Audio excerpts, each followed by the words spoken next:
For 6th, Katherine Legge and Dan Clark. And they've had quite an interesting battle this year. They tangled a couple of times early in the season at Houston and at Monterrey, Mexico. They put that behind them.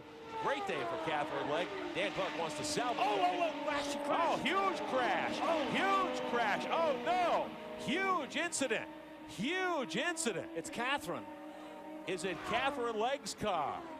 The PKV car number 20. Lots of shrapnel on the racetrack. Full course yellow. Huge crash. The safety team from Champ Car quickly on the scene.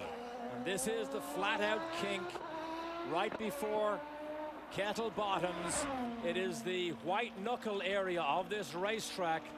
Quickly to the tub of the car, which is upside down. We're told it is Katherine Legge in the Warriors in pink Bell Micro PKV car number 20. They are quickly on the scene. And full course yellow with 5 laps to go, and you see the bodywork there. She slammed the wall here on the outside, and the car immediately mounted the fence and began to roll in a sickening, violent series of rolls.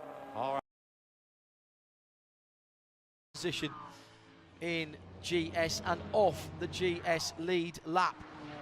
One Trinkler gets through. Oh no, Lyons has turned into him. Lyons has turned into him. That was really poor driving by Craig Lyons, and he's done himself no good at all. And there's another car got into it. There's another car hit him and hit him hard, and there's fire. This is at the kink. Car understeering off. It was a Mercedes-Benz. There's a big fire on the back straight on the back of the car. It was the 33. It's Russell Ward who's gone in, and there's fire at the back of the Aston Martin. That's a huge incident. The pits are closed. The pits are closed. Russell Ward understeering off into the already stricken car, and very bravely the safety team are already there, even though the caution flag has only just gone out. And there's fire to the right hand side of the Aston Martin. Immediately the fire bottles are coming out.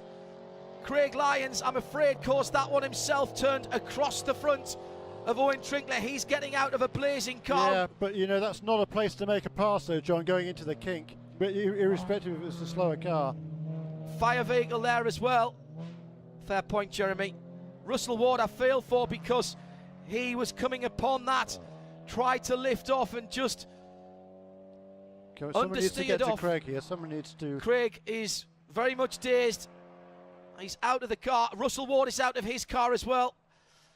But that was a huge, huge incident, and just underlines the speeds at that part of the circuit. The Aston Martin is destroyed, and the Mercedes-Benz is very badly damaged at the front as well. Craig lying back on the ground being attended to. A brake issue. Well, Jan Magnussen, he's had a joyous time of late, hasn't he? Celebrating the birth of his most recent child. Oh, brake issue. Sheldak just locks him up, and look at the speed he hit the fence with. Takes Foster with him. Oh, that was nasty. He's cleared the fence. He is on the other side of the fence. Look at the top. Gunter Sheldak has gone straight on at turn 1 at Road America. Something was wrong there. It was either a stuck throttle or something. That's Joe Foster. He was involved in the incident. He got hit by Sheldak. He was locked up big time, Dorsey, but still had a lot of speed coming in, like he's being driven. Yeah, you saw at the point of the brake zone that something was desperately wrong. It's almost like he caught the brake and the throttle at the same time or something. That was weird.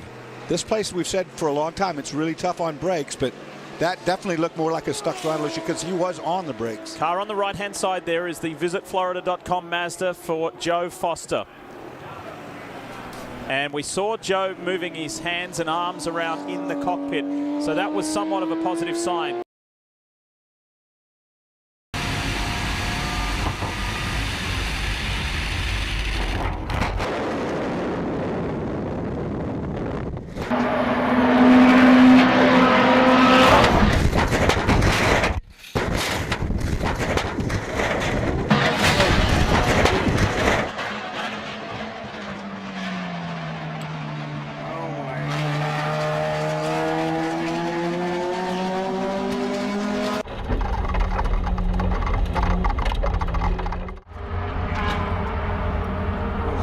Are going to be coming out as there is a complete track blockage on the entrance to turn 5.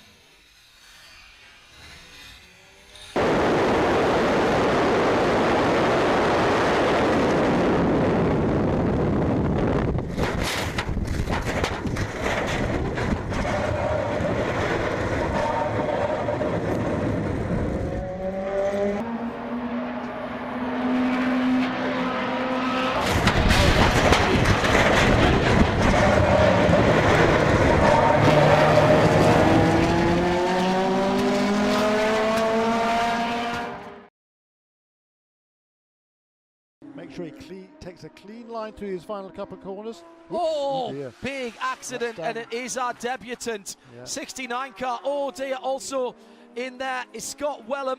He was down at the back of the field, and people are going to have to be very careful. The secondary impacts are always the ones that scare me. There's bits of Porsche that we shouldn't be seeing there, including springs. And the Hardy car is destroyed at the front.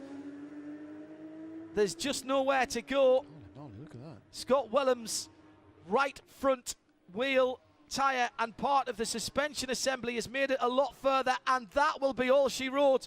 Robichon will hold on under yellow flags. Scott Wellham had gone past the incident. Yeah, but I wonder whether he might have just flipped the back end of the number 69 car as he came back across the road. Maybe. He then went onto the grass and he lost control there. There was two huge accidents there for both of those two cars, 69 and 61.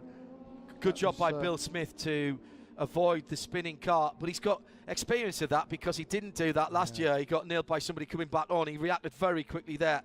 Because that's his second big crash in as many weekends. He crashed also at Watkins Glen. So 61 was further yes, up the field. The 69 car bounces back off the wall, and the 61 car goes to the left of him. No, there wasn't a touch. No, it's not. There wasn't a touch, but he had to run onto the grass, Jeremy. So you were right. There was brakes, and then on the grass, and then a loss of control from Scott Wellham as the Hardy car went around. Horrible looking incident. Left front and left rear wheel, tyre and suspension ripped off Scott's car.